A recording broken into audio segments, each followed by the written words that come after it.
অবশেষে হদিশ মিলল নিখোঁজ হয়ে যাওয়া কিশোরীর। প্রাইভেট টিউশন পড়তে যাওয়ার নাম করে বাড়ি থেকে বেরিয়ে আর বাড়ি ফেরেনি দিনের শেষে। নিখোঁজ হয়ে যায় সে। ওই কিশোরীর বাড়ি পূর্ব বর্ধমান জেলার মাধবডি থানার অন্তর্গত একটি প্রত্যন্ত গ্রামে।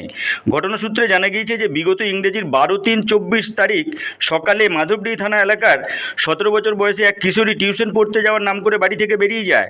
এরপরে হঠাৎই নিখোঁজ হয় সে। বাড়ির লোকজন বহু খোঁজাখুঁজি করে ব্যর্থ হয়। অবশেষে উপায় না দেখে ইংরেজির 16/3/24 তারিখে মাধবডি থানা দ্বারস্থ হয় নিখোঁজ কিশোরীর পরিবারের লোকজনেরা। পুরো ঘটনাটি থানায় জানানোর পর মাধবডি থানায় একটি নিখোঁজ ডায়েরি করা হয়। তদন্তের নামে মাধবডি থানার পুলিশ। তদন্ত চলাকালীন গোপন সূত্রে খবর পেয়ে এবং উন্নত প্রযুক্তিকে কাজে লাগিয়ে ইংরেজির 15/4/24 অর্থাৎ সোমবার রাত্রে উত্তর 24 পরগনা জেলার রহরা থানার অন্তর্গত আনন্দপল্লী থেকে ওই কিশোরীকে উদ্ধার করে মাধবডি থানার পুলিশ। ওই কিশোরী উদ্ধার হওয়ার পর তার পরিবারের লোকজন সহ এলাকাবাসীরা খুব খুশি হয়। মাধবডি থানার পুলিশ অফিসারদের ধন্যবাদ জানিয়েছেন পরিবারের লোকজন ও এলাকাবাসী। পুলিশ সূত্রে জানা যায় সোমবার ওই উদ্ধার করা কিশোরীকে বর্ধমান আদালতে পাঠানো হয়েছে। আইনি প্রক্রিয়া শেষ হওয়ার পর পুলিশের পক্ষ থেকে ওই কিশোরীকে কিশোরীর পরিবারের হাতে তুলে দেওয়া হবে।